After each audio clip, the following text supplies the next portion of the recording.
Good day semua, Assalamualaikum warahmatullahi wabarakatuh. Selamat pagi, siang, sore, malam bagi teman-teman di seluruh dunia.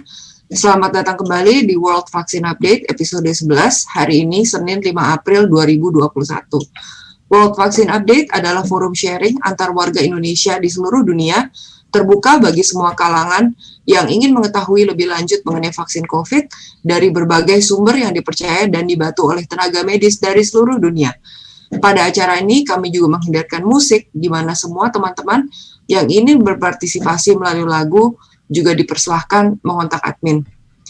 Hari ini juga adalah kali pertama jam acara dibuat menjadi pukul 8.30 malam waktu Indonesia Barat.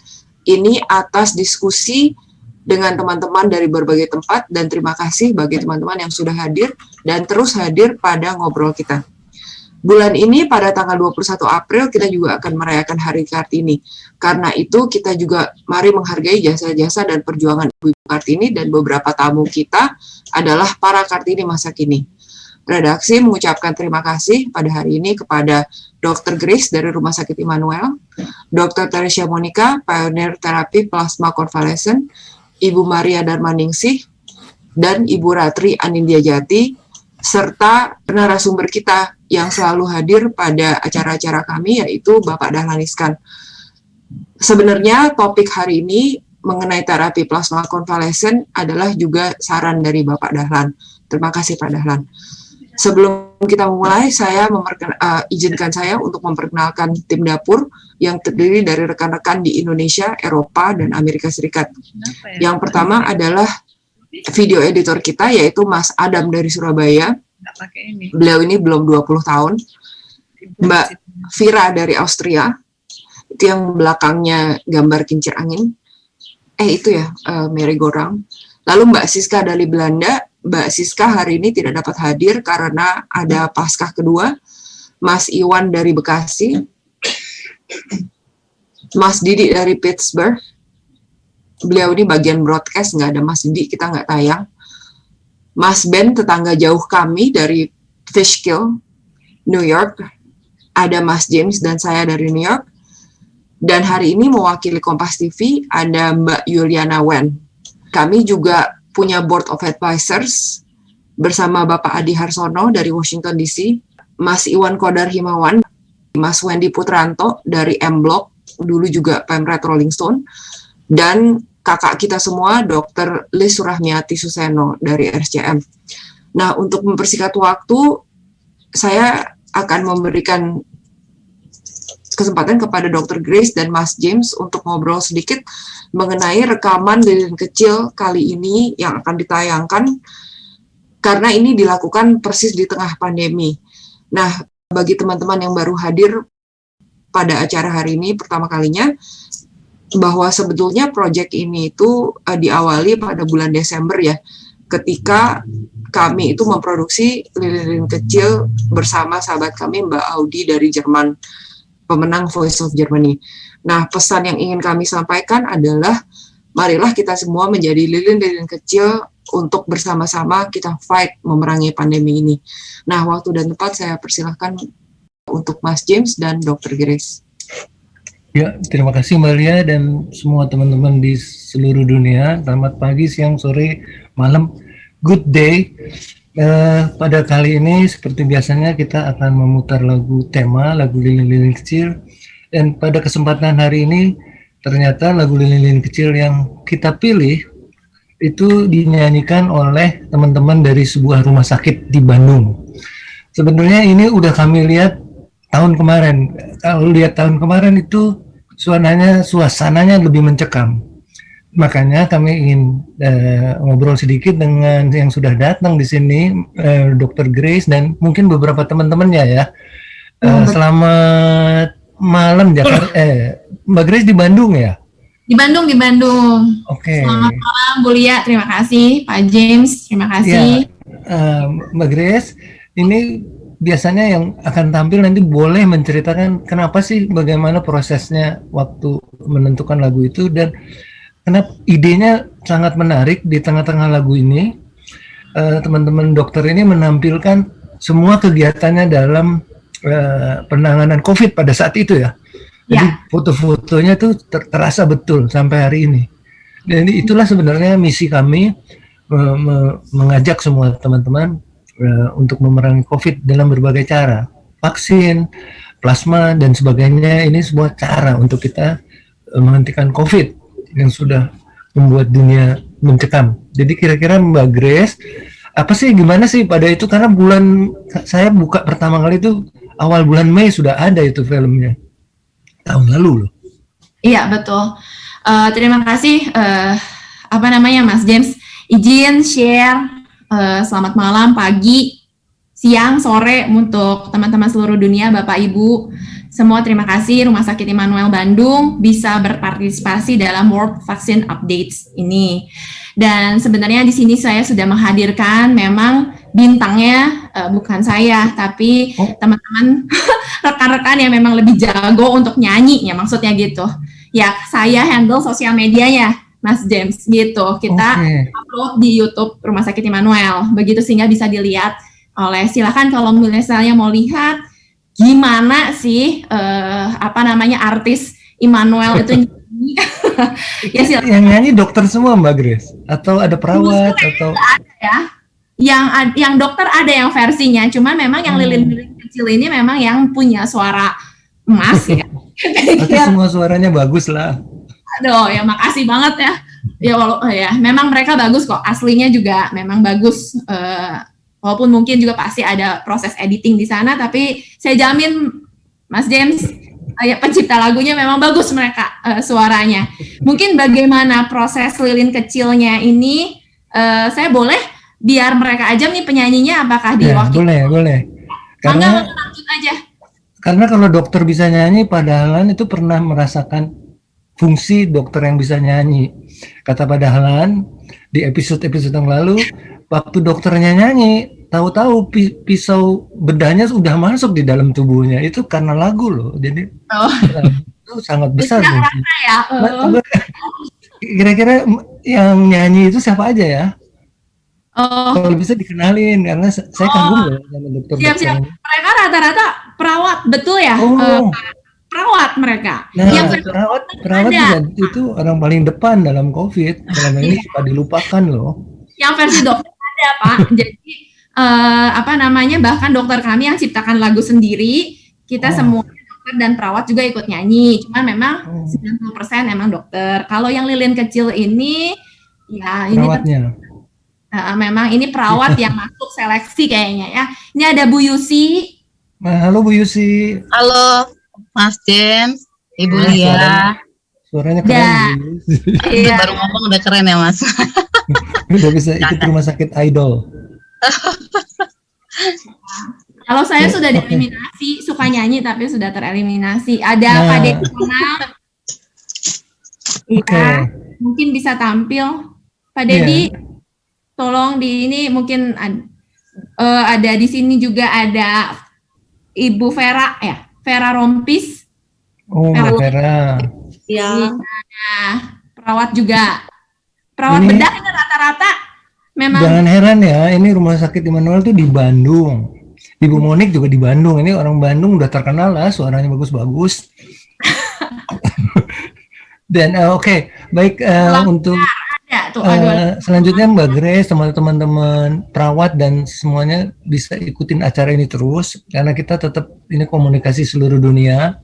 Karena gini Mbak Grace, ini saya ingetin lagi ya, ini tadi Mbak Lia udah ceritain kenapa ketemunya, tapi ada satu hal yang kita sesama warga Indonesia, apapun sekarang nationality-nya, apa pasportnya, tapi kita warga Indonesia yang kalau ditanya waktu kecilnya, apakah kita pernah makan bakso 50-70 mangkok yang dicucinya pakai satu ember?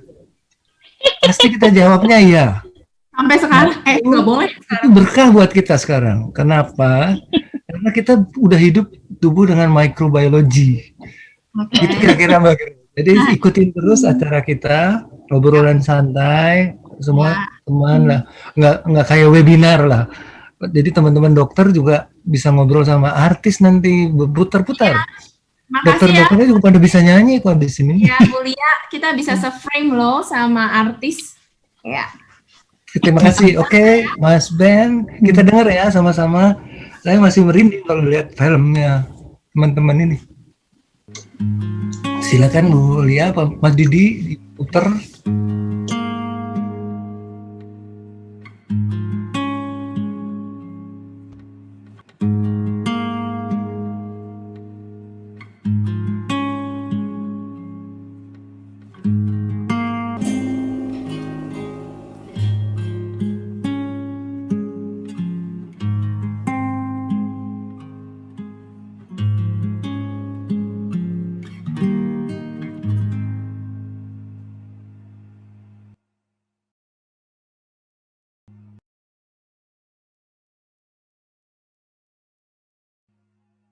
Terima kasih Bu Grace dan teman-teman Rumah Sakit Immanuel Bandung. Terima kasih Mas Didi. Saya ada sedikit pesan dari Pak Theo Lulan. Kalau misalkan teman-teman ingat, Pak Theo itu kemarin ini pernah mengizinkan kita untuk memutar filmnya yang berjudul Ujian Dalam Ujian di Kupang. Pada saat ini beliau sebetulnya mau hadir, namun karena ada bencana alam jadi nggak bisa, dan kita juga sangat prihatin. Ini pesan dari beliau, kami di Kupang lumpuh total Bu Lia. Listrik mati di kota Kupang hingga sekarang. Bencana merata di seluruh wilayah NTT. Ini saya baru sempat cas HP di mobil. Berdasarkan info BMKG, nanti malam jam 2 ada badai lagi, tapi di Kupang sedikit lebih ringan dibandingkan semalam. Badai akan bergerak ke arah Pulau Rote dan Sumba. Semoga kami baik-baik saja di sini melewati badai. Saya juga kebetulan sudah bertanya kepada Pak Theo, kalau misalkan ada teman-teman yang hendak memberikan perhatian atau bantuan, tapi belum dibalas, nanti kalau misalkan ada saluran dari beliau, saya akan menyampaikan langsung di grup supaya bisa langsung ke sana. Namun kita semua mengingat Kupang dalam doa kita masing-masing supaya semuanya baik-baik saja. Saya mengundang pada saat ini adalah senior saya dari dulu majalah Gatra, Mas Iwan Gimbal. Kita manggilnya Mas Iwan Gimbal karena dulu di redaksi itu ada Gimbal dan Gondrong. Dan karena bos kita dulu namanya Iwan juga, makanya berakhirlah dengan Mas Gimbal. Mas Gimbal untuk berbincang-bincang dengan senior kami yaitu Ibu Maria dan Mbak Ratri. Waktu dan tempat saya serahkan. Silakan. Selamat malam, selamat pagi, selamat siang, sore, good day untuk semua. Selamat kenal Ibu Maria dan selamat malam untuk Mbak Ratri. Sebelumnya saya flashback dulu, Bu. Saya juga pernah kenal Ibu di tahun 88 karena saya sekolah di IKJ juga. Di IKJ? Ya, Bu. Oh. Jadi saya di seni rupa tahun angkatan 88. Asik, sesama alumni dong. Iya, Bu. Iya. Mbak Lia, terima kasih. Saya memandu host untuk Ibu Maria dan Mbak Ratri. Tadi sempat nanya apa yang harus dibicarakan. Di sini pembicaraan kita lebih cenderung dari hati ke hati, bukan seperti yang biasa media sampaikan. Artinya kita tidak mau mencari kebenaran, mencari kesalahan, tapi apa sih yang akan dibicarakan Ibu Maria sama Mbak Ratri. Pertama adalah Bu Maria ini adalah dosen IKJ. Saya sangat kenal beliau, tapi mungkin beliau nggak kenal karena mahasiswanya pasti banyak sekali. Bu Maria ini juga penggiat kebudayaan, terutama tari. Sudah melalang buana kemana-mana, termasuk putrinya Mbak Ratri juga demikian. Jadi yang saya akan tanyakan pertama kali adalah begini Bu Maria, sebelum nanti Mbak Ratri ya. Bu Maria, bulan ini adalah bulan setahun ya Bu ya, setahun Ibu positif didiagnosa positif COVID. Setelah itu Ibu dinyatakan negatif dan sembuh kalau nggak salah di tanggal 16 Maret. Iya betul ya Bu ya. Nah sekarang ini, kondisi sekarang itu sudah ada vaksin. Sudah ada vaksin, COVID juga sudah banyak yang memperbaiki bagaimana bikin vaksin yang terbaik, berlomba untuk menjadi vaksin yang terbaik. Selain Ibu selesai di tahun lalu Ibu dinyatakan negatif, kemudian apa yang Ibu lakukan dan sampai saat ini apakah Ibu sudah mengikuti vaksin yang ada dari pemerintah? Silakan Ibu Maria.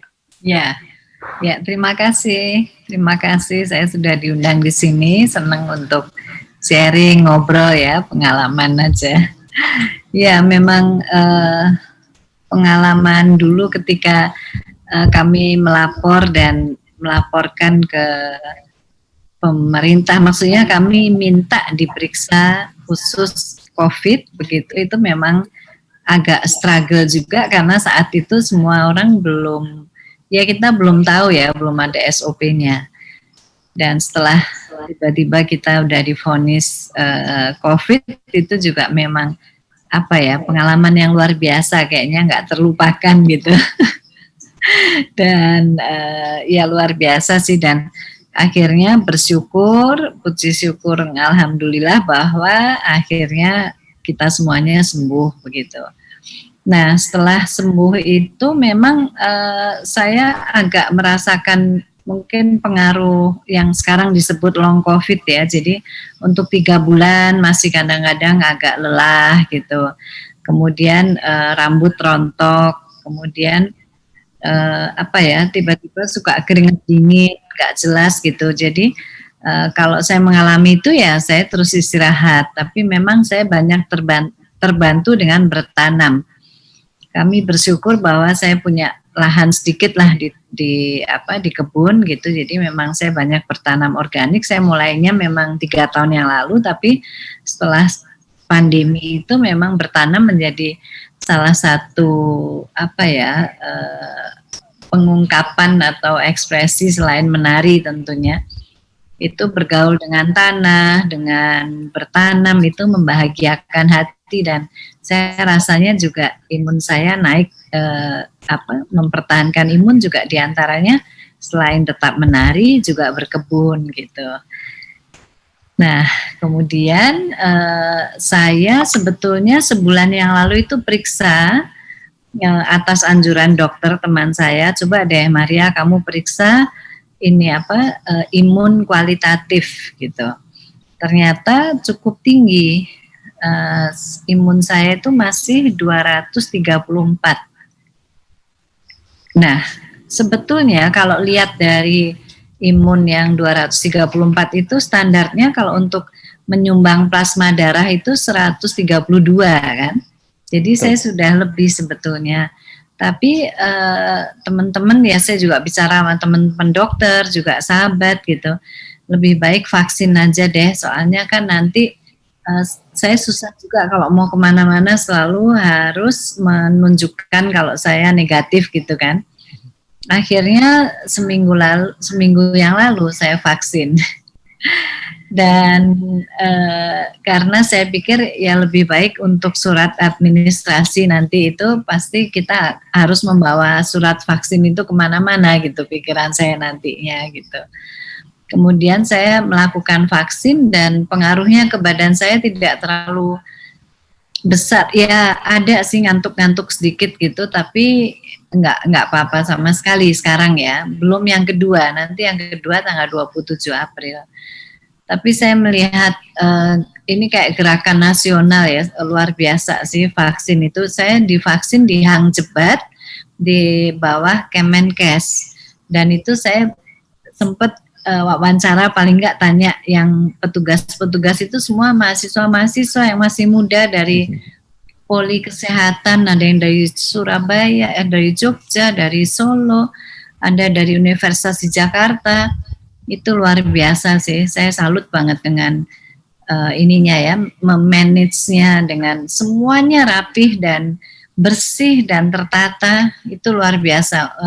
Maksud saya, ya itulah Indonesia kalau dipimpin dengan baik juga bisa menjadi negara yang bagus gitu, yang tertata dan tertib dan luar biasa sih. Itu pengalamanku gitu, Mas. Wah, betul. Ini tepat sekali ya. Ini tepat sekali pada bulan ini kan bulan April, bulannya wanita harusnya. Bulan April itu bulannya Ibu kita Kartini. Ini Kartini yang dibilang Mbak Lia adalah Kartini era sekarang ini gitu loh. Walaupun Ibu di usia di atas 60 tahun masih punya kegiatan banyak sekali. Selain itu tepat kemarin bisa vaksin karena ngikut di usia yang 60 tahun ke atas. Alhamdulillah Ibu sudah mendapatkan vaksin yang satu. Kami mendoakan di tanggal 27 lancar saja, Bu. Ya, kami makasih. berdoa bersama. Nah, inilah Mas, kami berterima kasih. Ibu sudah sangat kuat. Nah, ini yang penting bagi kami. Jadi teman-teman, saudara-saudara yang mendengarkan apa yang dibicarakan Ibu tadi, jadi semangat gitu loh, bahwa semuanya itu bisa dilewati dengan baik gitu loh. Ya. Itu Bu, jadi selain tadi Ibu kan tadi berbicara tentang bertanam, mengolah tanaman, itu persis seperti Mas James bilang kalau kita menyanyi ya persis seperti Ibu menari atau bertanam gitu. Jadi memang benar di situ. Iya. Nah, selain itu Bu, nih, saya mau nanya nih, setelah vaksin sama sebelum vaksin, di perjalanan itu ada perubahan yang selain tadi cuman ngantuk, lapar, itu biasanya kan semuanya rata-rata setelah vaksin mereka mendapatkan itu, merasakan itu. Selain itu apa Bu? Kepercayaan diri atau seperti apa yang lain untuk Ibu sendiri?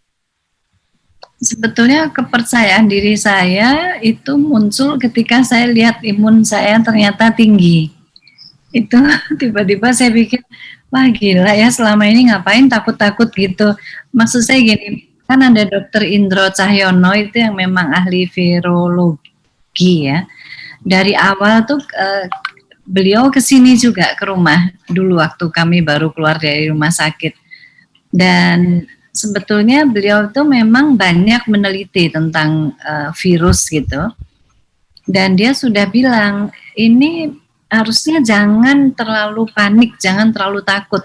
Kemungkinan kalau kita takut terus itu yang bikin imun tubuh turun gitu kan, kita semua sudah tahu ya. Tapi saya merasa sehat dengan bertanam, terus saya tetap menari, juga ngajar, masih ngajar ya, belum pensiun. Itu saya merasa sehat, tapi kadang-kadang kalau daya tahan tubuh turun, itu ada agak panik gitu. Karena pernah ngalamin COVID tuh rasanya kadang-kadang aduh kayak gitu ya, apa saya kena lagi gitu kan, ada informasi bahwa bisa kena lagi. Itu ada rasa itu, tapi setelah saya periksa imun saya tinggi banget, loh kok bisa ya tinggi gitu. Terus rasanya lebih pede. Bukan berarti untuk teledor ya, tapi pede untuk diri sendiri, dan tapi saya tetap untuk tetap pakai masker dan lain-lain, itu tetap aja saya lakukan dengan sebaik-baiknya gitu. Bukan berarti itu saya seenaknya gitu, saya nggak mau teledor, tapi pede dalam hati ya, gitu rasanya. Dan setelah saya vaksin, saya juga merasa PD-nya tuh lebih, saya tuh melihat seperti gerakan nasional gitu loh waktu melaksanakan suntikan, itu luar biasa. Karena kebetulan kakak saya tinggal di Austria dan dia selalu mengikuti berita di Indonesia. Dia bilang, aduh gila ya, Indonesia tuh luar biasa. Dan ketika saya merasakan vaksin dan melihat secara manajerial dan semuanya itu, memang saya jadi pede sebagai bangsa Indonesia, lebih pede gitu. Jadi bukan hanya kesehatannya, tapi saya merasa, aduh bangsa kita nih kalau diurus dengan baik tuh gila banget ya sebetulnya gitu. Cuma ya tergantung yang pimpinannya memang. Benar loh Mas, saya lihat orang-orang di sukarelawan dari mahasiswa Gunadarma, dari mana-mana semua gotong royong gitu tuh luar biasa loh. Benar banget. Saya melihat ini gerakan nasional gitu loh rasanya vaksin ini. Karena pimpinannya memulai dengan positif, kemudian ke bawahnya seperti ada energi yang positif yang menggerakkan semuanya gitu. Saya melihatnya gitu ya Mas ya. Ya. Itu Bagus. juga bikin imun tubuh naik loh. Sekarang udah menurun, berarti kan menurut saya secara psikologis ketika vaksin itu mulai disebarkan dan kita dilayani juga dengan baik, kemudian Kemenkes juga membuat peraturan kalau 2 orang muda itu membawa 1 lansia, itu kan human banget kan, kemanusiaannya tinggi banget. Jadi anak muda disuruh ngurusin satu anak muda bawa 2 lansia, itu kan juga gerakan bahwa anak muda itu harus mengurusi lansia dimanapun di sekitar rumahnya atau keluarganya atau dibawa untuk vaksin dan dia sendiri mendapatkan vaksin. Menurut saya kebijakan itu juga cerdas dan human banget gitu, yang menggerakkan juga gitu. Jadi menurut saya gerakan ini semua juga jadi akhirnya menurunkan COVID itu sendiri karena kita semua juga menjadi lebih positif gitu, lebih dimanusiakan gitu. Menurut saya gitu ya. Nggak tahu, nggak ada penelitiannya, cuma saya merasakan, aduh ini kok COVID-nya udah turun nih. Mestinya juga karena ada kayak gelombang yang positif gitu. Ya, betul Bu. Jadi yang penting kita positif dan positive thinking ya Bu. Jadi imun kita naik. Itu pesannya Pak Dahlan itu Bu. Itu ya. Nah, sekarang saya mau berpindah sama putrinya Ibu nih. Ini juga Kartini muda. Mbak Ratri ini yang saya tahu dia juga berhubungan dengan seni dan budaya ya Mbak Ratri ya. Seni Ya, dan Pak. budaya, betul kalau nggak salah. Dan beliau ini, saya panggil beliau karena saya hormat di acara ini kan ada Kartini-Kartininya. Mbak Ratri ini adalah pendonor plasma sesi pertama. Saya tidak bisa ngebayangin bagaimana Mbak Ratri akhirnya mengatakan ya untuk donor plasma. Karena sampai saat ini yang namanya donor plasma itu tidak banyak. Masih sangat diperlukan banyak sebanyak-banyaknya. Sampai kalau nggak salah terakhir PMI Pak Yusuf Kalla juga ikut menggaungkan untuk donor plasma ini lewat PMI. Betul ya Mbak Ratri ya? Itu Mbak Ratri. Mbak Ratri silahkan memberikan pengalaman yang kemarin dari awal positif sampai sembuh, sampai akhirnya bisa donor plasma, di kapan, terus seperti apa, silahkan Mbak Ratri. Panjang Pak ceritanya. Tapi nggak boleh panjang ini Mbak. Iya makanya jadi bingung dong.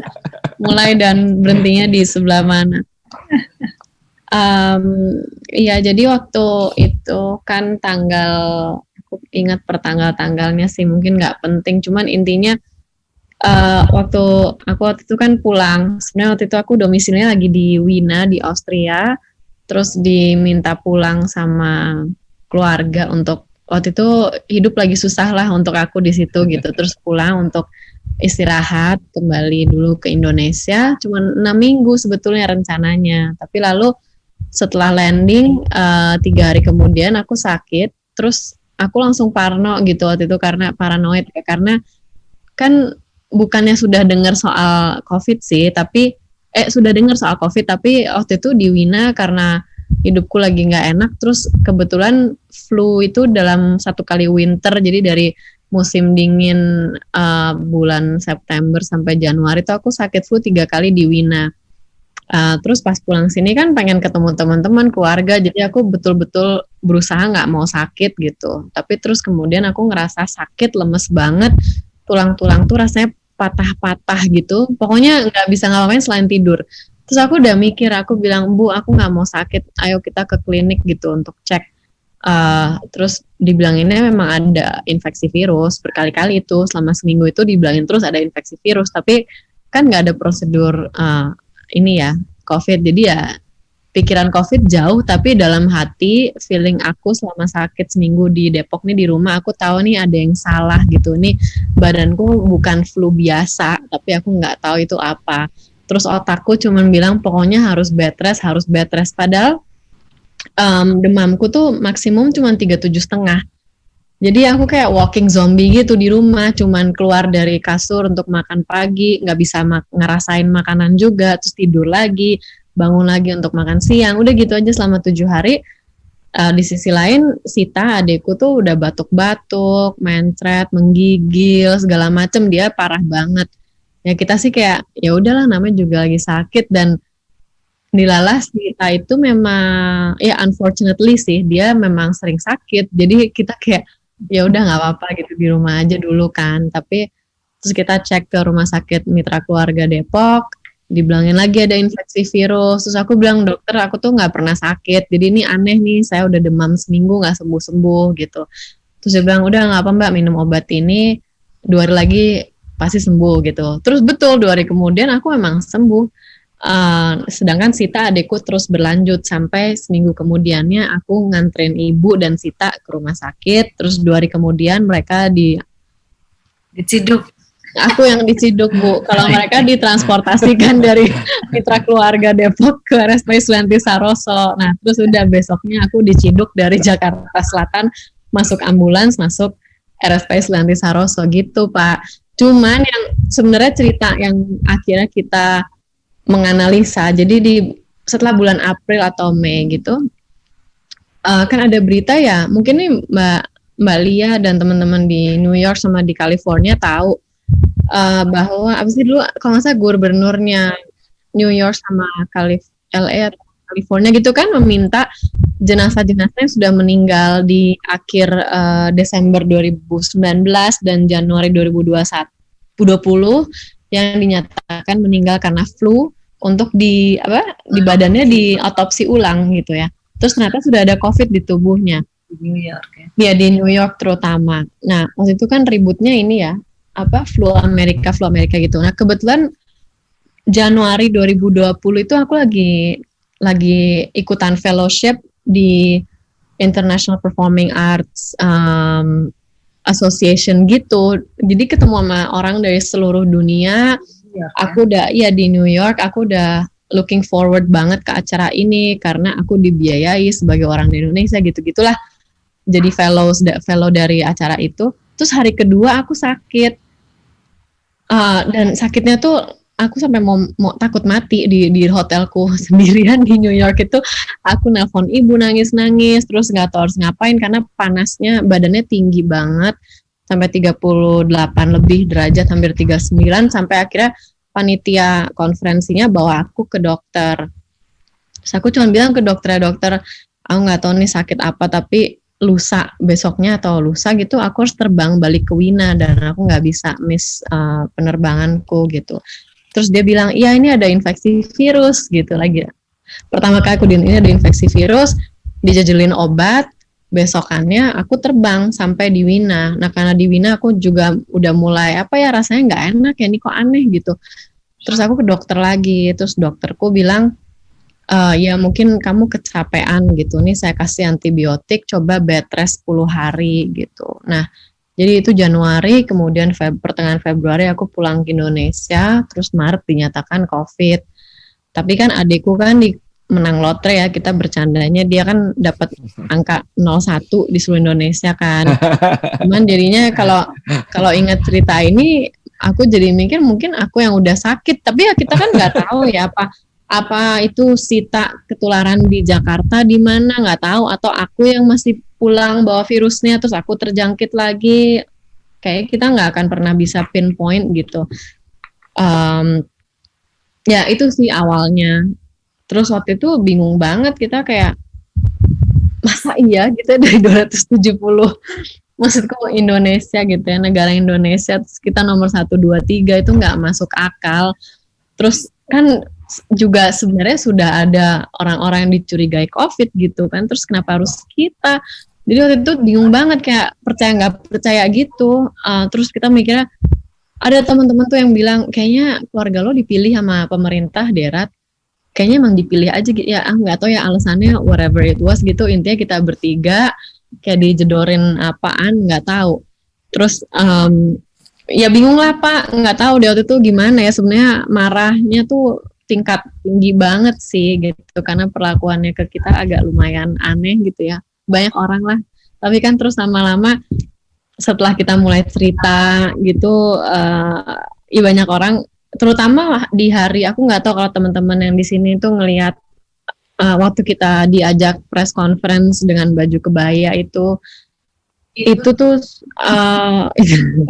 ibu ketawa soalnya itu hari itu ibu tuh belum dikeluarin dari rumah sakit, jadi kita bilang ke direktur RSPI kayak, kita ngapain ya Pak gitu, press conference orang ibu masih sakit gitu kan, terus ini buat apa gitu, pokoknya kita nggak mau kalau ibu nggak keluar, sedangkan ibu dalam rumah sakit tuh dari semalam sebelumnya udah ngedikte gitu, Ratri Sita pokoknya kalau besok kita apapun itu, ketemu menteri, ketemu apa, harus pakai kebaya, nggak mau tahu gitu. Terus jadi malam itu kita kayak, oh ya udah. Terus ada temen yang nyiapin aja gitu kebaya, dalam waktu 24 jam kita dijahitin kebaya, dianterin ke rumah. Ibu pokoknya keke banget nih, pokoknya simbol Ibu Pertiwi ya, ketemu orang-orang gini-gini nggak boleh, ini kita harus ya pokoknya menyemangati Indonesia, udah gitu ngomongnya. Padahal waktu ada kejadian lucu pas aku di rumah sakit kan stres ya, kayak kenapa sih kita harus dikurung, aku sehat, ada dokter yang aku marahin gitu, aku udah nggak mau lagi di sini dokter gitu. Dia cuma dudukin aku, itu dokter pertama yang berani duduk di sebelah di rumah sakit. Yang lainnya ada yang takut banget sampai mundur-mundur gitu, lucu-lucu kejadiannya. Terus dia bilang, Ratri udah kamu tenang aja ya gitu, pokoknya kuncinya minum air putih yang banyak banget, virus tuh cuma bisa hilang kalau minum air putih, dan kamu lagi berbuat loh untuk bangsa dan negara, jadi kamu tenang aja. So aku bilang, Pak dokter, saya seumur hidup ya dibesarin sama keluarga tuh ngomongnya kayak gitu, saya udah capek denger kayak gitu, nggak usah lagi dikasih tau kayak gitu. Aku marahin gitu, ada namanya dokter siapa, Andri, pokoknya, tapi respect Antisaurus tuh keren banget Pak. Itu tuh kita kayak ngelihat dedikasi mereka, sabar, suster-susternya sampai perawat yang datang bersihin kamar kita tuh baik hati banget. Kayaknya mereka juga nggak enak sama kita ya. Pernah aku nanya kayak, suster pernah nggak sih ada kayak orang tuh maksimum berapa lama sih yang tinggal di sini gitu. Terus dia ngeliat aku mukanya nggak enak banget, paling 2 hari Mbak maksimum. Sedangkan itu aku udah menjelang hari ke-8 atau keberapa gitu. Udah sempet stres banget gitu.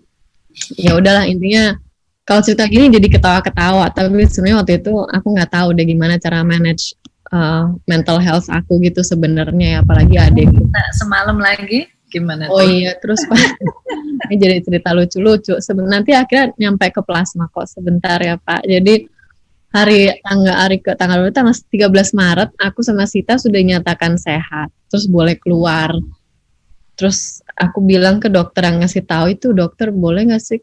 Kan aku nanya ibu gimana gitu, oh ibu belum sembuh. Terus aku bilang, dokter boleh nggak sih kita semalam lagi aja biar bisa pulang bareng ibu. Terus keluargaku pada ribut, itu kamu pikir hotel, itu udah pada ngantri. Dan benar setelah kita keluar memang langsung penuh gitu. Terus RSPI Sulianti Saroso langsung buka 200 kamar lainnya gitu untuk menampung pasien. Jadi tadi aku mau bilang waktu press conference itu benar-benar baru, kita kan waktu diisolasi kan cuman bisa peduli sebatas oke, kita harus sembuh nih. Apapun ini yang terjadi sama hidup kita di luar sana, netizen Indonesia ngomong apa, bilang kita penari bugil lah, wanita zina membawa tarik ke Indonesia gitu-gitu, bodoh amat deh, nggak usah didengerin, kita harus sembuh. Tapi pas kita keluar baru kayak, oh ternyata nih satu negara ya panik banget gitu, kayak benar-benar kita semua itu situasi paniknya amat sangat. Terus beberapa setelah kita keluar langsung kan angka-angka tuh ratusan gitu kan memuncak. Jadi kita cuma mikir oh ya udah kalau gitu ya kita harus terus cerita gitu untuk ya siapa tahu ada yang berguna kan, dan memang banyak banget yang curhat ke kita gitu. Ada yang DM ke aku misalnya, Mbak Ratri, bapakku meninggal 3 hari yang lalu, baru di swab gitu, belum dapat hasil swabnya. Terus ibuku sekarang lagi diisolasi, belum tahu kalau papa meninggal. Terus intinya mereka harus dievakuasi segala macam. Jadi aku kayak jadi tempat curhat gitu, dan untuk beberapa orang memang kita jadi temenan sih sampai sekarang gitu ya.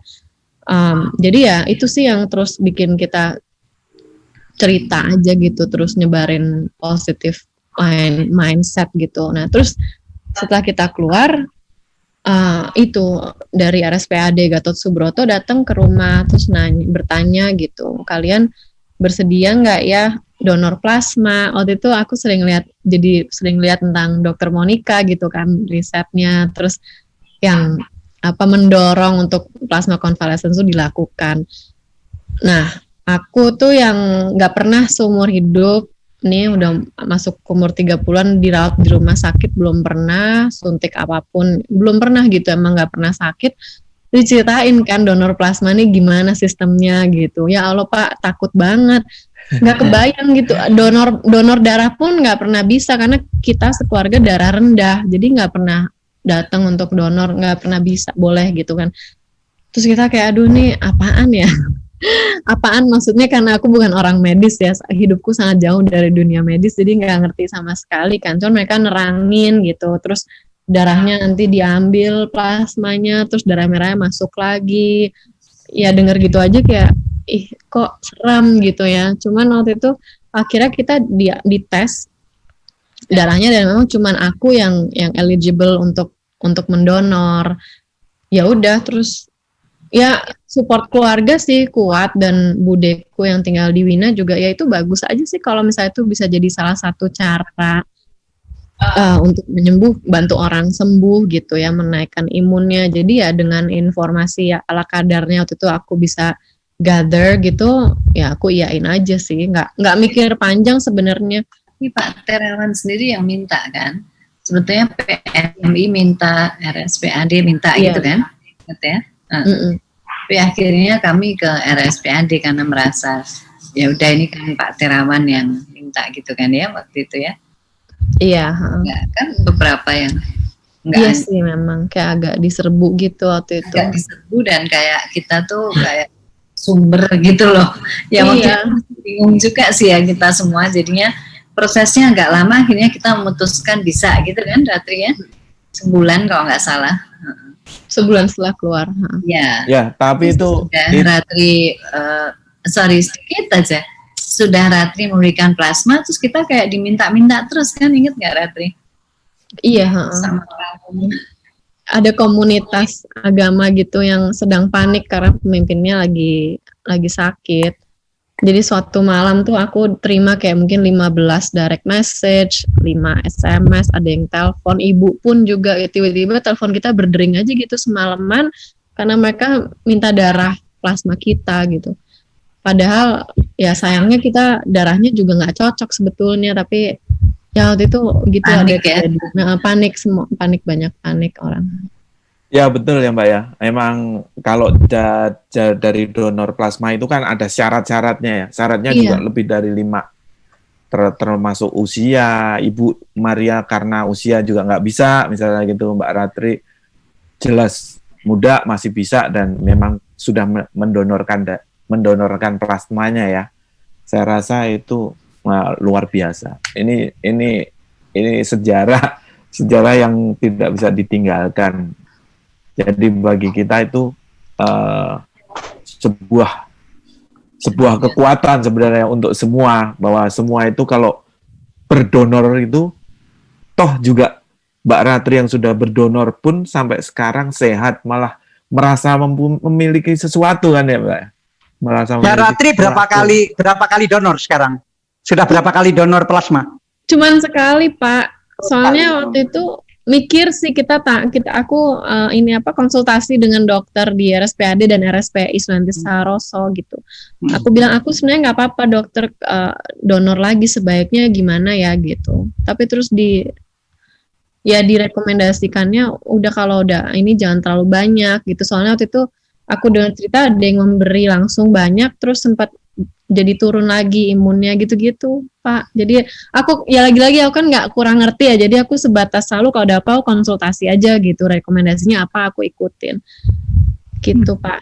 Jadi Mbak Ratri ini orang pertama yang donor plasma? Enggak, aku nomor 2 kayaknya. Jadi waktu aku tiba di UTD-nya RSPAD Gatot Subroto itu sudah ada plasma darah seorang laki-laki yang sembuh langsung dia mendonorkan. Tapi aku nomor 2 kata mereka. Jadi tanggal berapa April itu? 18 April. Hebat.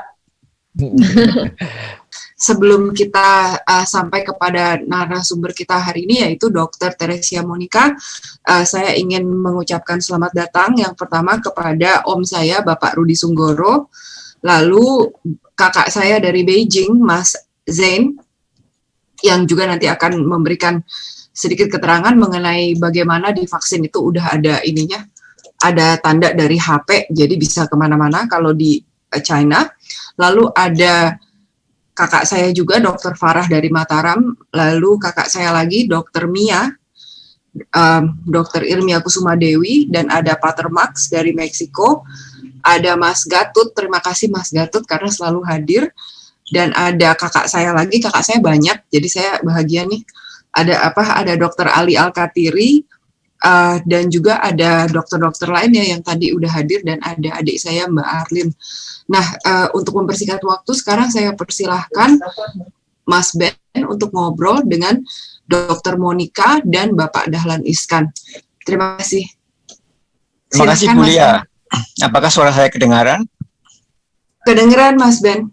Thank you. Ya, good day, selamat malam di Indonesia dan selamat pagi di United States. Kita beruntung sekali pagi ini karena ada Dr. Teresia dan Pak Dahlan Iskan yang mengenai topik convalescent ini ya. Untuk Dr. Teresia, di Indonesia ternyata proses convalescent ini sudah lama sekali ya, di bulan Maret ternyata menghadap ke Pak Jokowi waktu itu untuk memprosesnya. Dan sebelum kita beralih ke topik yang mengenai teknisnya gimana convalescent itu sendiri, sejarahnya gimana Bu di Indonesia waktu itu prosesnya pembentukan tes convalescent plasma therapy? Wow, this is a long story, ya kan?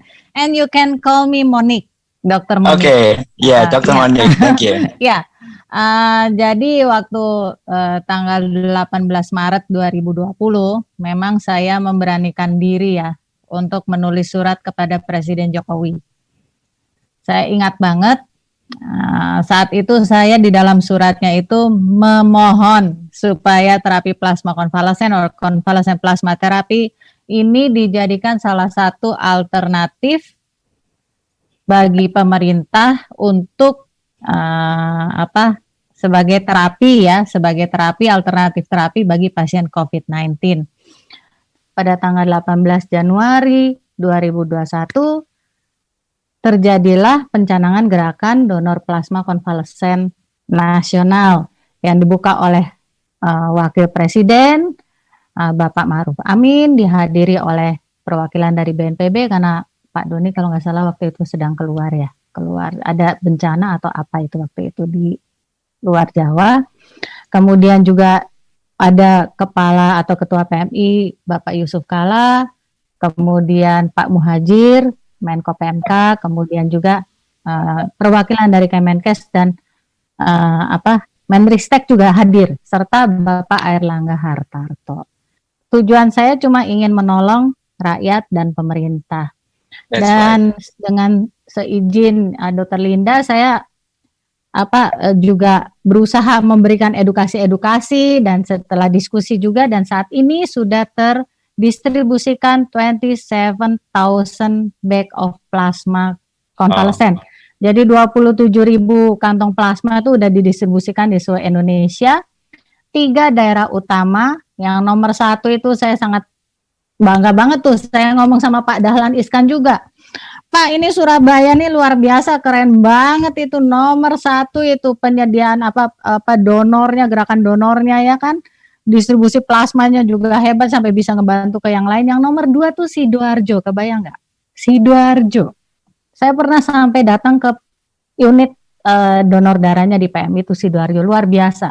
Sidoarjo yang kecil itu kadang-kadang kita tuh, aduh ini luar biasa. Dan yang ketiga itu adalah Jakarta. Nah itulah kisah saya yang hampir setahun, jadi 9 bulan ya kayak orang lahiran itu, Desember itu sudah ditolong oleh Pak Doni, dan Pak Doni sebenarnya yang merupakan mengkoordinasikan semuanya sehingga TPK ini bisa jadi nasional. Demikian dari saya. Ya, sebetulnya saya cuma pengen bilang kita perlu session khusus ini dengan Dr. Monik. Mudah-mudahan bisa hadir lagi, soalnya banyak cerita tentang panjang ceritanya panjang. Panjang. Masih banyak pertanyaan lain sebetulnya yang saya ingin tanya, tapi karena keterbatasan waktu ya. Nanti next time mudah-mudahan bisa hadir lagi, Dr. Monik. Thank you very much for your attendance. Nah, segue-nya sekarang ini adalah Dr. Monik tadi menyentuh kasus di Jawa Timur ya, di Surabaya dengan Pak Dahlan Iskan. Kebetulan beliau ini sering sekali hadir di acara kita nih. Selamat malam Pak Dahlan, terima kasih sekali hadir lagi. Selamat malam. Selamat malam. Saya Praben dari New York, Pak. Saya agak grogi nih, soalnya saya salah satu dari sekian juta fans beratnya Pak Dahlan ini. Tulisannya sama saya juga. Ya kan. Jadi gini, Pak Dahlan kan bagi yang mereka yang sering hadir di acara Zoom kita tentu sudah tahu ya tentang pengalaman Pak Dahlan. Tadi juga sudah disampaikan oleh Pak James sedikit mengenai background beliau, pengalaman tentang convalescent ini. Bisa diceritakan lagi nggak Pak, gimana waktu itu pengalamannya sebagai penerima plasma? Ya, waktu itu bulan Januari kemarin saya kan terkena COVID. Memang tidak ada gejala apa-apa, rasa makanan pun saya tidak kehilangan rasa. Tetapi setelah seminggu, anak-anak saya minta supaya saya masuk rumah sakit, meskipun saya sebetulnya awalnya keberatan karena tidak ada gejala apa-apa, tapi karena umur yang sudah 70 tahun, kemudian pernah aorta dissection, pernah transplant, sehingga saya nuruti anak-anak masuk rumah sakit. Dan setelah seminggu dirawat di rumah sakit, dites, masih belum muncul imunitas. Kemudian dokter menawarkan ke saya, yang tadi Dr. Monik menyatakan sebagai otonomi pasien tadi, dokter menanyakan ke saya, mau nggak transfusi konvalesen? Saya bilang, saya mau.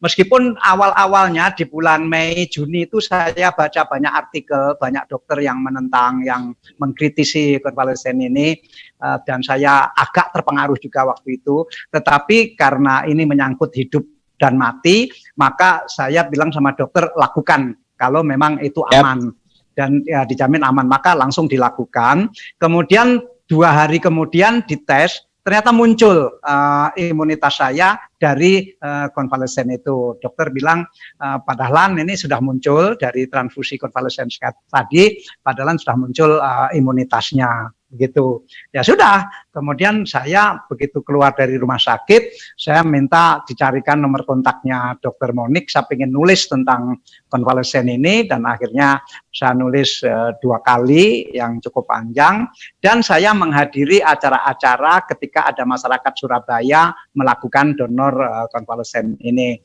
Nah, sehingga ya kalau tadi Dr. Monik memuji Surabaya dan Sidoarjo, memang gerakan untuk rame-rame donor ini memang dilakukan bersama-sama, termasuk oleh media-media yang di bawah koordinasi saya. Begitu saja, terima kasih. Saya jangan banyak bicara karena yang penting Dr. Monik dan tadi teman-teman yang lain. Makasih. Ya, kita beruntung sekali ya session ini banyak sumber-sumber yang sangat bagus sekali. Kebetulan tadi Ibu Maria dan Bu Ratri adalah salah satu donor yang pertama dan salah satu donor penerima yang pertama adalah Pak Dahlan Iskan ini. Terima kasih sekali waktunya Dr. Monik dan Pak Dahlan. Mudah-mudahan nanti di session berikutnya kita bisa sharing lebih banyak ya. Saya masih ada pertanyaan ini Dr. Monik untuk yang akan datang. Bu Lia, saya kembalikan waktu ke Bu Lia. Terima kasih. Terima kasih Pak Ben. Saya setuju dengan Pak Ben bahwa kita kayaknya harus ada session khusus. Jadi Dr. Monik bisa menjelaskan secara teknis TPK itu bagaimana nanti mungkin kita siapa tahu ada kesempatan lain lagi. Nah, sekarang saya akan pergi ke Boston, yaitu bersama adik saya, Mbak Arlin, dan beliau ini adalah salah satu adik kelas saya juga dari Berklee College of Music yang akan ngobrol dengan Mas James dan Mas Adam, yaitu Mas Adam, yaitu anggota tim kita yang termuda yang hari ini akan perdana. Silahkan Mas Adam. Ini sudah ditunggu nih, karena kemarin ini waktu hari musik, kebetulan Mbak Arlin nggak jadi hadir. Jelas. Luar biasa, merah bajunya. Surabaya. Halo, apa sudah jelas suaranya? Jelas. Luar biasa, merah bajunya. Surabaya. Oke, selamat malam semuanya. Terima kasih atas kehadirannya. Nama saya Firdaus Adam, bisa dipanggil Adam. Saya yang mungkin termuda di acara obrolan kali ini. Dan ini pertama saya ngobrol di audiens yang jumlahnya nggak sedikit. Jadi, oke, langsung saja. Untuk Miss Arlin, apa sudah hadir? Halo. Halo. Iya, Miss Arlin. Arlin aja nggak apa-apa. Oh, oke, siap. Oke, Arlin, apa bisa ya? Saya ada 2 pertanyaan yang bisa sharing bagaimana proses rekamannya untuk lagu yang diputar minggu lalu yang Mbak Arlin belum hadir, dan kalau bisa nanti cerita tentang kabarnya Miss Arlin di Boston gitu ya. Silakan. Sebelumnya terima kasih udah diberi kesempatan untuk sharing di acara ini. Untuk video yang saya buat sama Sofia, prosesnya sebenarnya karena pandemi ini sih, jadi kayak kita biasanya kalau cover lagu kan, kalau nggak pandemi kita bisa bareng, rekam lagunya bareng, mungkin di studio, tapi karena sekarang, karena di rumah masing-masing, jadi kayak yang udah kita bisa lihat juga sih, lagi tren di sosial media, jadi kayak saya ngerekam sendiri, terus ngasih rekaman pianonya ke Sofia, kemudian Sofianya nyanyi gitu sih, jadi kayak saling kirim rekaman, agak lebih panjang sebenarnya prosesnya, tapi itu yang bisa kita lakukan sekarang. Sebenarnya sih Sofia juga ada di Boston, tapi kita berdua belum divaksin karena masih menunggu giliran. Jadi ya bentuknya seperti yang udah sempet diputar itu. Jadi kayak video di tempat yang beda. Gitu sih kira-kira. Oke. Kalau untuk kabarnya Barin sendiri apa akhir-akhir ini baik? Alhamdulillah baik-baik aja, cuman di rumah. Stay di rumah aja sih. Sebenarnya kalau di Boston udah mulai buka, kayak restoran udah mulai buka, yang outdoor juga, tapi kayak kalau saya pribadi sih kayak masih stay di rumah, keluar cuman buat ke supermarket atau olahraga, lari keluar gitu aja sih. Oh, berarti nyaris sama seperti saya ya, stay di rumah aja. Dan terima kasih atas sharingnya yang sangat bagus. Untuk menghemat waktu, langsung saya kembalikan ke Miss Lia. Silakan Miss Lia. Terima kasih Mas Adam. Kami sangat senang karena akhirnya Mas Adam menunjukkan wajahnya juga di kamera, karena biasanya Mas Adam selalu tulisannya recording. Oke, berikut ini akan kami mainkan rekaman langsung dari Mbak Arlin yang berjudul Yang Terbaik. Sudah ku alami 1000 misteri dalam kehidupan yang ku lewati. Tiada jawaban yang dapat ku genggam, semakin jauh aku tenggelam.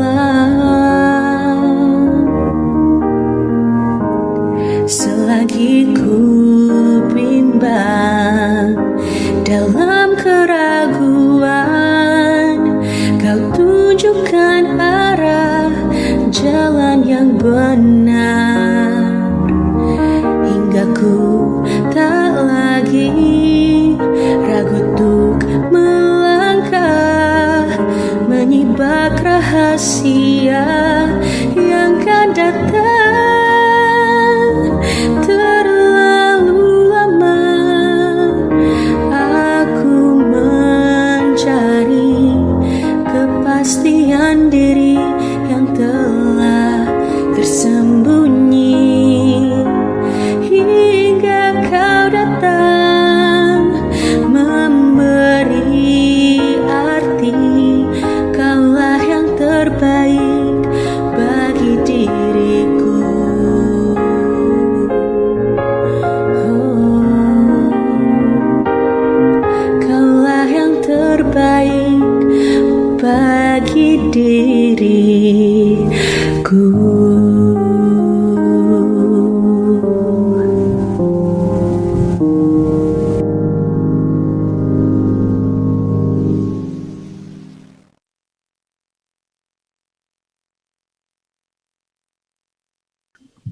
Terima kasih Mas Didi atas sharingnya.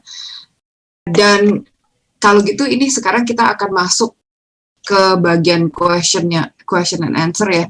Dan ini juga ada banyak dari teman-teman dokter yang udah hadir. Sebenarnya ada sebenarnya ada 2 pertanyaan yang masuk yang mengenai ini. Yang pertama adalah apakah setelah mendapatkan plasma, apakah sebaiknya tetap harus divaksin? Dan yang kedua adalah kenapa kalau sudah menerima vaksin itu nggak boleh jadi donor plasma? Itu bagaimana tuh? Mungkin ada, kalau Dokter Monik masih ada. Ya, jadi supaya di sini jelas, dan Dokter Antoni juga bisa jelas, bahwa ada 3 hal yang harus diperhatikan dalam pemberian terapi plasma. Jadi, kalau ada orang yang pro dan kontra, itu wajar. Manusia itu setiap hal yang baru tuh pasti kontra. Setiap kemajuan pasti kontra. Tetapi kita menginginkan Indonesia itu supaya maju. Jadi kita melakukan semuanya bersama-sama.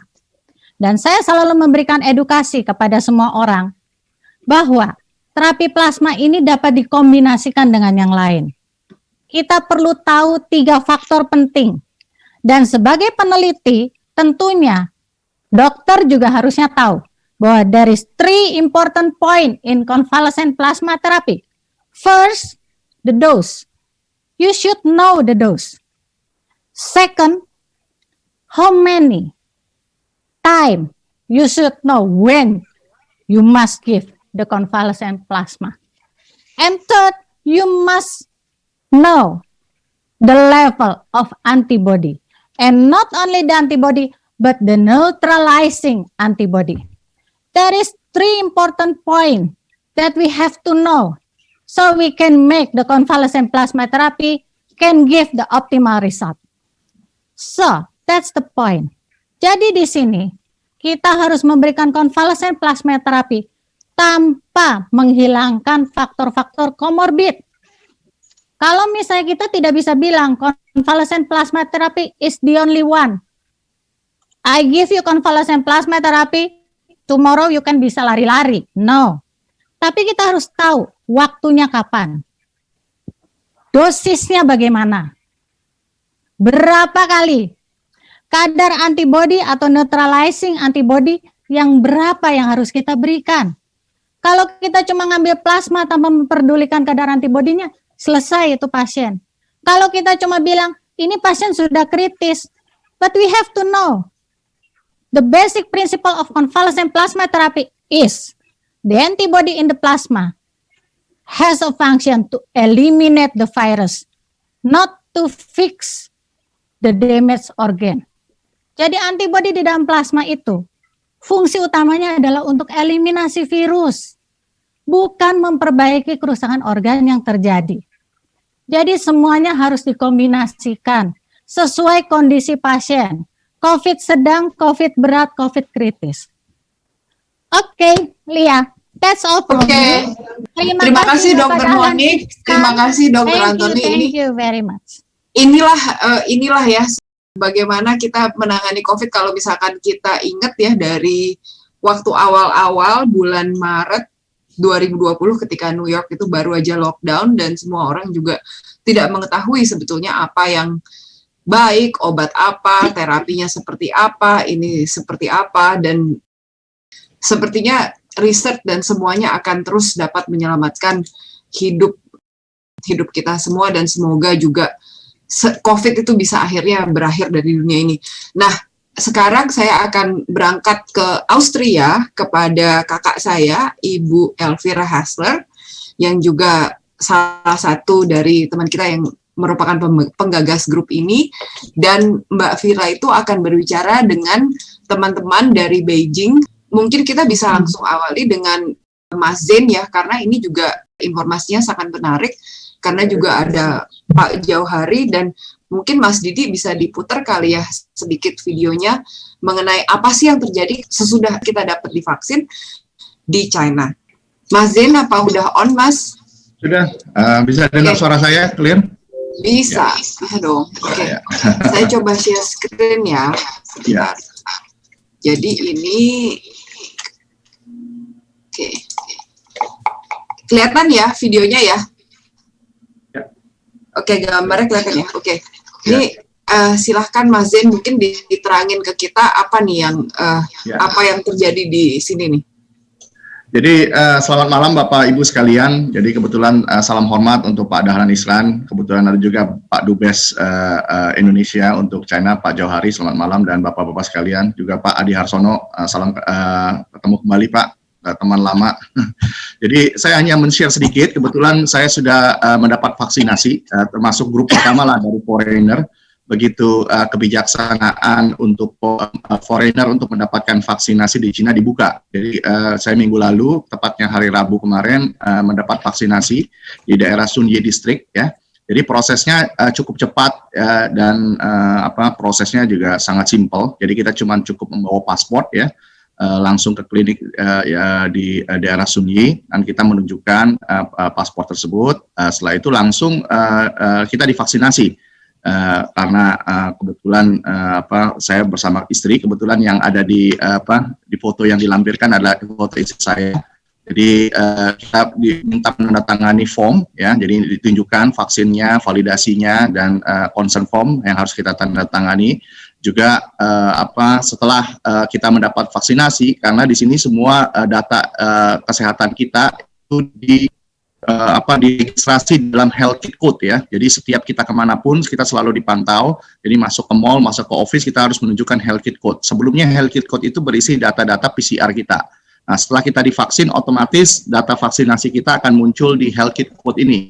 Jadi ini ini adalah tanda bukti bahwa kita sudah mendapatkan first vaccination.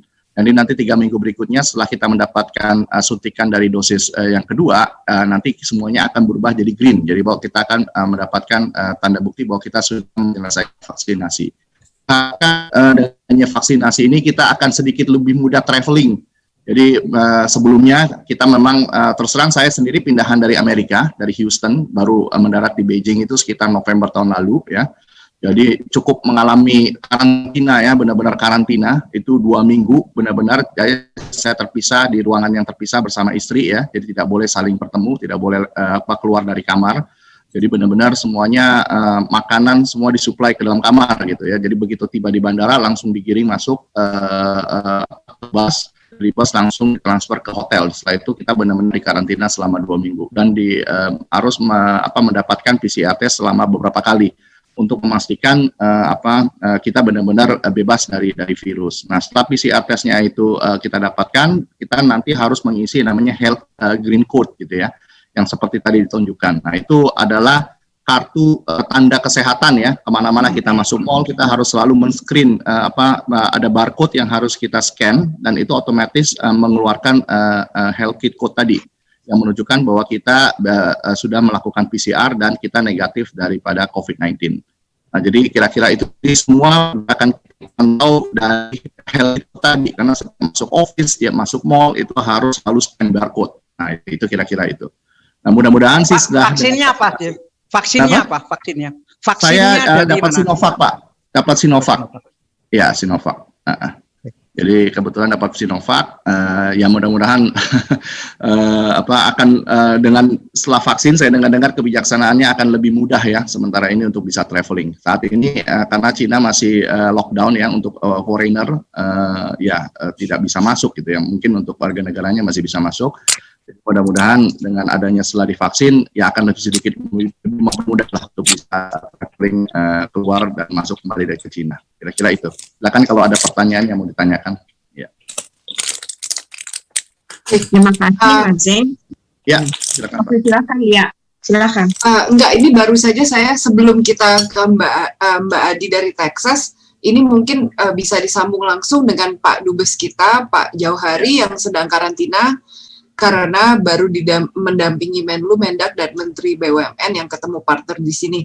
Kalau misalkan boleh sedikit Kak Jauhari memberikan update bagaimana kabar kita semuanya di China. Silahkan Kak Jauhari. Kabar baik Pak Dahlan, apa kabar? Saya lagi karantina 5 hari nih sebelum balik ke Beijing karena habis pertemuan bilateral kan di sini. Apa kabar teman kita di Beijing? Saya udah komunikasi mau jumpa, belum jumpa karena kemarin sibuk persiapan. Iya, di sini protokol kesehatan event termasuk saya setelah pertemuan bilateral karena bertemu dengan tamu-tamu dari Jakarta. Jadi semua kita yang bertemu dengan menteri-menteri itu tidak hanya kami pejabat-pejabat staf dari KBRI atau KJRI, tetapi juga semua pengusaha, semua perusahaan vaksin, kan kita bertemu semua perusahaan vaksin juga di sini. Itu semua kena karantina 5 hari. Jadi termasuk pejabat-pejabat dari Kementerian Luar Negeri, Kementerian BUMN, SASAK di sini namanya, Kementerian Perdagangan di sini. Jadi kita ada puluhan orang juga yang sedang vaksin ini, sedang karantina di sini. Maksud saya sampaikan hal ini, itulah kenapa bisa dikontrol di sini karena kebijakan domestik yang cukup ketat. Yang kedua, saya kira soal vaksin sudah banyak dibahas. Kemarin kita ketemu semua, Sinovac, Sinovac dan CanSino. Saya juga sudah ketemu berapa yang akan spray itu untuk menjamin pasokan vaksin ke Indonesia. Jadi mudah-mudahan ke depan kita pasokan vaksinnya tetap lancar untuk Indonesia. Sekian saja dari saya Mbak Lia, salam hangat buat semua. Kak Jauhari di karantina kan boleh main musik kan, tetap kan, boleh dengar musik. Oh iya, saya tiap hari dengar musik dan nyanyi sendiri aja karena kan nggak ada partner, jadi kita nyanyi aja, nyanyi Sio Mama lah karena biar ingat mama. Keren. Oke, silahkan Mbak Adi dari Texas. Beliau juga sedang kerja, jadi waktunya agak terbatas. Silahkan Mbak Adi. Ya, makasih. Bisa dengar saya Mbak Lia? Bisa. Oke. Terima kasih atas kesempatan ini ya, juga tim dapur yang sudah menyediakan semua ini Zoom calls. Jadi saya itu di Texas. Kita sudah mulai penyuntikan sejak permulaan Desember dan baru dibuka untuk semua orang umur 16 tahun ke atas sejak minggu lalu. Tadinya pendaftarannya itu amburadul, jadi ada orang yang bisa ikut suntikan adianda. Kebetulan kira-kira sebulan yang lalu, akhirnya ada satu website yang mengumpulkan referensi dengan yang lain, sehingga lebih gampang untuk mendaftarkan, dan juga kita bisa milih mau J&J atau Pfizer atau Moderna, jadi kita lebih gampang. Dan saya emang pengen J&J karena cuma suntikannya sekali, jadi saya bisa milih di sana. Sesudah saya daftar, langsung ditanyain mengenai komorbid dan latar belakang yang macam-macam. Terus itu gampang sekali. Terusnya saya datang ke tempatnya, nunggu rada lama, rupanya soalnya yang nyuntikan cuma satu orang. Sudah itu disuntik dan saya rada kaget soalnya suntikannya rupanya dalam sekali. Saya biasanya tiap tahun dapat suntikan tapi nggak pernah sedalam itu. Tapi udah gitu sih nggak ada apa-apa lagi. Tangannya nggak terlalu sore gitu malahan. 12 jam pertama rasanya nggak ada apa-apa. Tapi sesudah 12 jam itu baru kerasa meriang badannya. Terusnya saya minum paracetamol, saya tidur malam. Kemudian besok paginya masih rada panas gitu, tapi masih nggak apa-apa. Jadi saya bisa kerja 2-3 jam. udah gitu kerasa udah nggak bisa konsen, jadi saya malahan tidur lagi. Kemudian sudah itu nggak ada apa-apa lagi, jadi nggak terlalu banyak efek sampingnya ya. Oh ya, sebenarnya sih waktu saya baru disuntik itu sekitar sudah 15 menit pertama saya dapat nasal drippage, jadi kayak ada cairan di belakang tenggorokan. Tapi udah gitu nggak, sudah kira-kira 10 menit ada itu nggak apa-apa lagi, jadi saya bisa pulang langsung.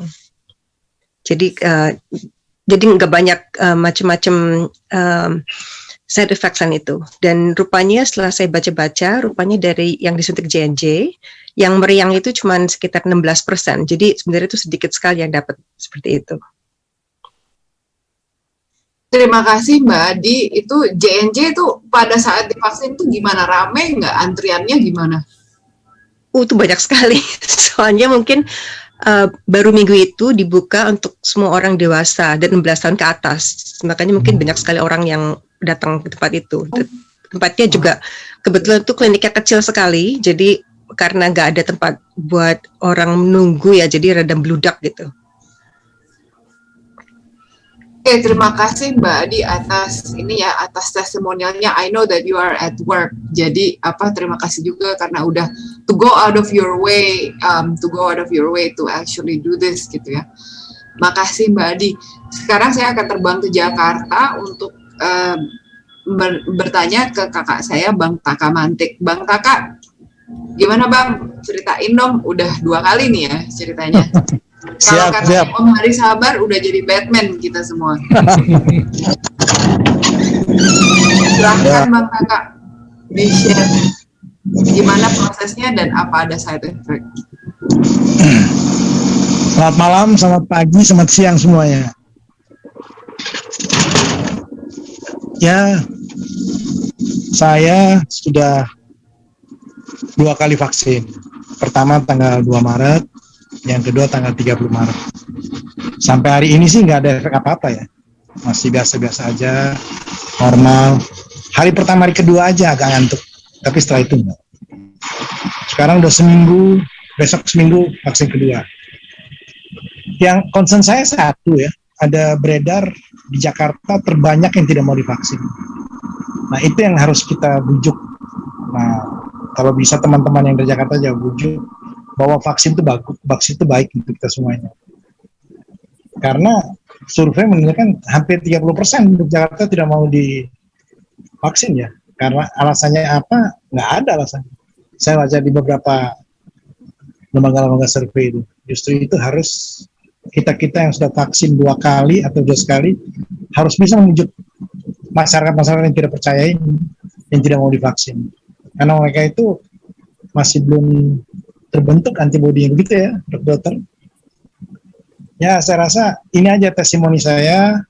Semua berjalan lancar, baik, dan juga saya cuma mohon teman-teman dari Jakarta dan semuanya bisa membujuk masyarakat kita di sini.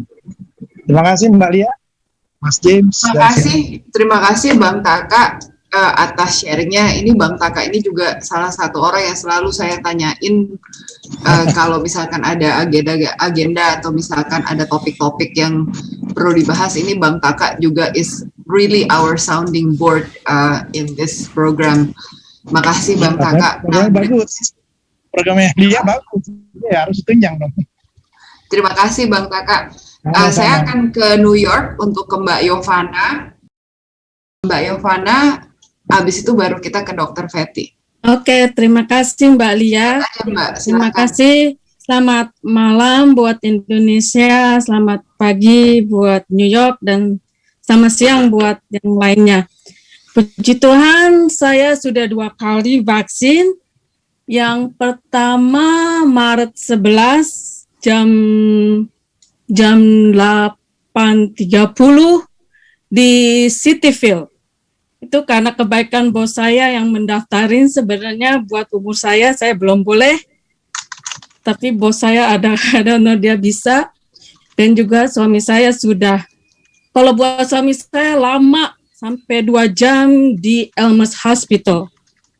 Kalau saya hanya 1 jam, 10 menit di Cityfield. Yang pertama disuntiknya sakit sekali. Dan juga orangnya lupa kasih kartu putih.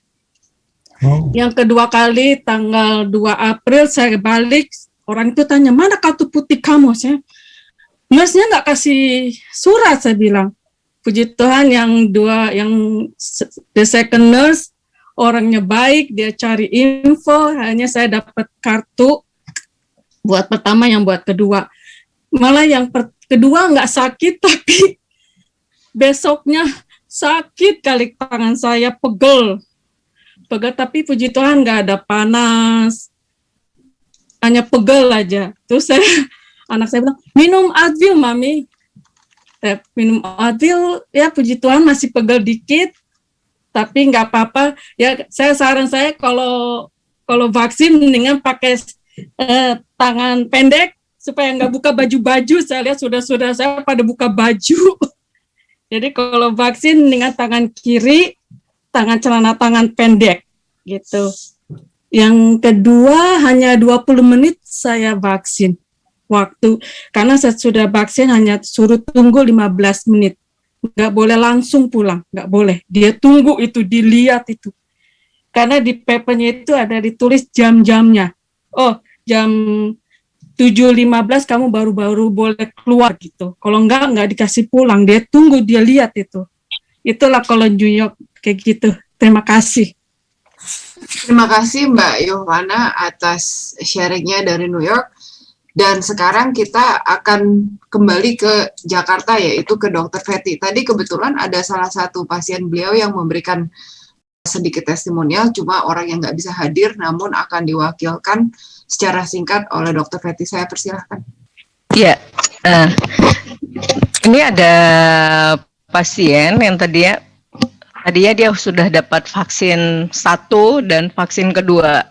Jadi dia setelah beberapa hari atau hampir 1 bulan setelah vaksin kedua, dia ada keluhan meriang seperti itu. Hanya meriang-meriang aja, tapi suaminya sampai harus dirawat di rumah sakit, batuk berat seperti itu.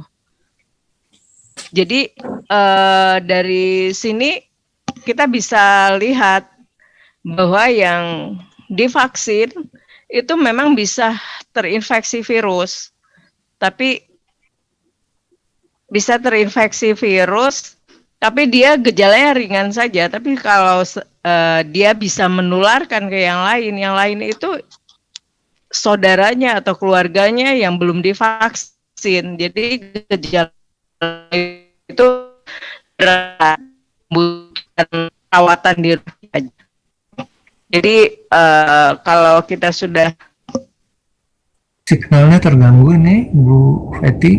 Terputus ya sinyalnya ya. Udah bisa dengar lagi sekarang. Ini udah bisa ya? Ya. Iya, udah bisa.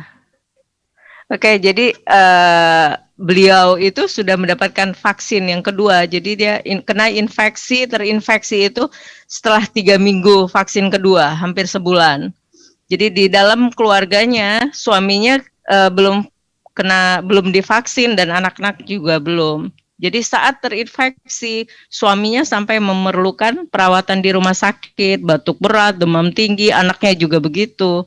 Jadi di sini sedangkan ini city value pasien yang tadi sudah pernah vaksin kedua kali, city value-nya itu 18, suaminya 32.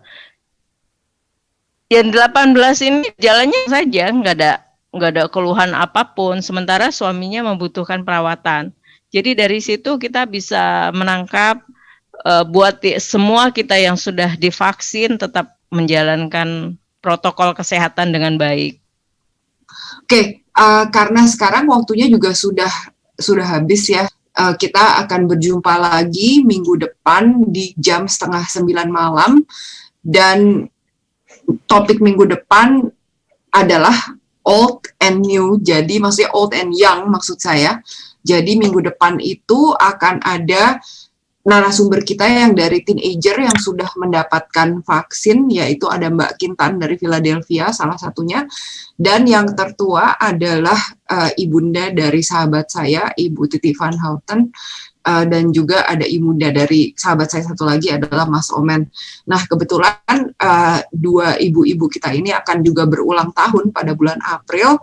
Jadi minggu depan selain kita akan nyanyi Happy Birthday untuk mereka berdua, kita juga akan melihat video testimonial dari mereka berdua, karena nggak tahu juga apakah mereka berdua dapat hadir in person di acara Zoom kita ini. Saya mengundang Pak Adi Harsono untuk mengucapkan sepatah dua patah kata untuk menutup acara ini. Silakan Pak Adi.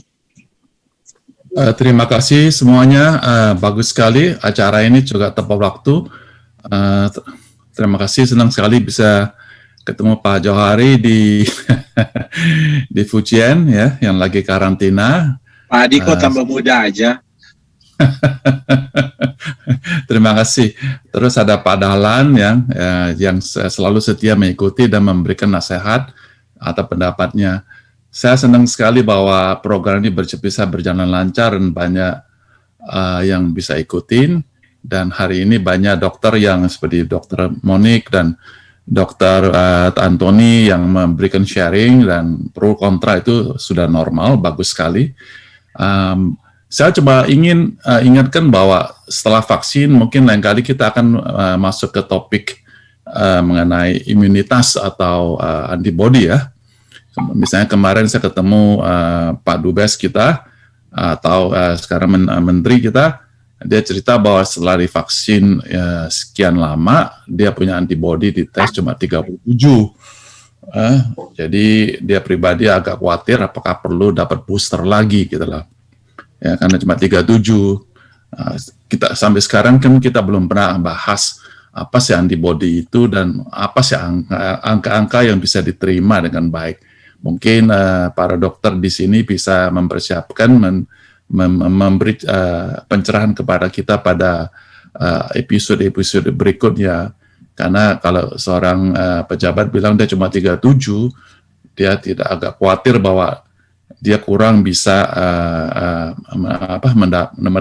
dapat daya tahan, tidak kebal terhadap vaksin. Apakah perlu virus dan apakah perlu dapat suntikan yang baru lagi. Kemudian juga ada teman dari sini mungkin lain kali dia akan sharing karena dia termasuk clinical trial nomor 3 yang ketiga dari Moderna. Jadi Moderna punya kebijakan mereka akan dimonitor selama 2 tahun. Dan bulan Mei ini, awal Mei ini mereka akan diambil darah karena sudah 6 bulan, persis 6 bulan, dites lagi antibody. Karena selama 6 bulan ini mereka tidak boleh diberitahu ada antibody-nya tidak. Nah, tapi nanti Moderna akan memberitahu dari sekian volunteer itu, dan saya minta ada sharing apa itu berapa antibody-nya. Kemudian evakuasi dari Moderna itu berapa? Karena kemarin kita udah dengar Pfizer katanya tetap 91% setelah 6 bulan. Tapi Moderna belum memberikan pernyataan apa-apa karena memang rencananya di bulan Mei bulan depan ya kita akan mendapatkan banyak info. Jadi tetaplah ikutin acara kita yang diprakasai oleh Mbak Lia ya, akan menjadi terus menarik nanti di bulan-bulan berikutnya ya. Terima kasih banyak dan selamat malam untuk Asia dan good day untuk the rest of the world. Thank you. Terima kasih Pak Adi yang juga selalu siap menampung keluh kesah tim dapur mengenai diskusi topik berikutnya Pak. Ini juga saya ajak Kak Lis. Kak Lis, apa ada tambahan Kak Lis? Tadi barusan. Selamat malam, selamat pagi, selamat siang semua. Terima kasih Lia. Saya cuma ingin nambahkan bahwa upaya apapun untuk mengendalikan COVID ini harus didukung. Karena kita kan nggak bicara cuma vaksin untuk 180 juta rakyat Indonesia. Kita bicara untuk mencakup 70% dari 7,5 miliar manusia di bumi ini. Jadi itu upaya yang besar sekali, jadi harus didukung semua orang. Terima kasih. Terima kasih Kak Lis. Dan dengan ini atas nama tim dapur redaksi mengucapkan terima kasih. Foto. Oh ya, lupa. Foto bersama. Itu ada yang mau nyanyi itu, nyanyi sama-sama dong. Ada tambahan sedikit nih. Saya lupa mengucapkan ini Mbak Lia.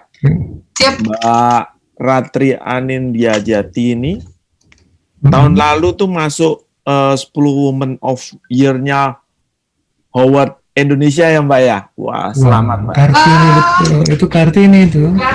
Kartini. Salah satu Kartini kita hari ini banyak sekali teman-teman Kartini di sini, dan Mbak Ratri kalau gitu lain kali ikutan lagi ya. Jadi kita bisa ini dapat pengalaman banyak karena Pengen lihat baju kebayanya Mbak. baju kebaya. Wah, Iya, keren. Keren Pak Jawari, keren. Keren. Dan di sini kita semua seperti keluarga ya, karena sekali lagi ini juga bukan webinar, ini diawali dengan ngobrol, cuma yang paling berat adalah tugas untuk menjaga waktu, karena kadang-kadang kita pernah molor sampai 3 jam. Terus Ya udah, kalau kangen-kangenan nggak apa-apa lah Lia. Siap Kak. Itu saya ada ajak anak muda juga, satu Deris ikut itu, dia di bidang PR dan suka nyanyi juga. Jadi saya Halo, terima kasih Pak Jo udah invite di sini. Makasih Ibu Bapak semuanya, selamat malam.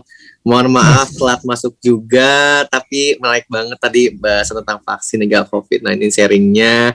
Nama saya Deris, Ibu Bapak perkenalkan. Saya juga mahasiswa LSPR dan aktif sekarang lagi training di member boyband juga sih Bu Bapak, lagi training juga untuk launching. Terima kasih Mas Deris, nanti ikut-ikut ya kita marilah kita semua menjadi lilin kecil untuk bersama-sama menanggulangi COVID, dan kali ini tadi Pak Jo katanya disuruh nyanyi, langsung kayak bareng-bareng kali ya. Ini oke, 1, 2, 3 tim dapurnya ada dari Surabaya sampai ke Austria, Mas Adam dari Surabaya, Mbak Vira dari Austria, Mbak Siska dari Belanda, Mas Iwan dari Bekasi, Mas Didi dari Pittsburgh, Mas Ben, Mas James, dan saya dari New York. Dari Kompas TV adalah Mbak Yuliana Wen, terima kasih Mbak. Dan para penasehat kami yaitu Pak Adi Harsono yang selalu hadir pada acara-acara kami, Mas Iwan Kodar, Mas Wendy Putranto, dan Dr. Lis Surahmiati Suseno. Dan dengan ini kita berjumpa lagi minggu depan. Terima kasih kepada para narasumber yaitu Dr. Grace dari Rumah Sakit Immanuel, Dr. Teresia Monica atau Dokmo, pionir dari terapi plasma konvalesen, Ibu Maria Darmaningsih, Ibu Ratri Anindya Jati, ada kakak saya Mas Zen dari Beijing, Dr. Farah dari Mataram, Dr. Irmia Kusuma Dewi, teman sekelas kami di SMA 3, Pater Max dari Meksiko, Mas Gatut, ada Dr. Ali Al-Katiri. Hi Dok, nice to see you again. I love that shirt, merah putih Dok. Dan juga ada teman-teman sekalian yang selalu hadir, Dr. Christina. Mari kita bertemu lagi minggu depan di jam 8:30 malam. Kak Jauhari, we hope to see you again to hear updates about China. And saya persilakan Mas Didi untuk sekali lagi memutar persembahan dari teman-teman dari Rumah Sakit Immanuel. Terima kasih semua dan selamat pagi, selamat malam, selamat siang. Good day dari teman-teman dapur.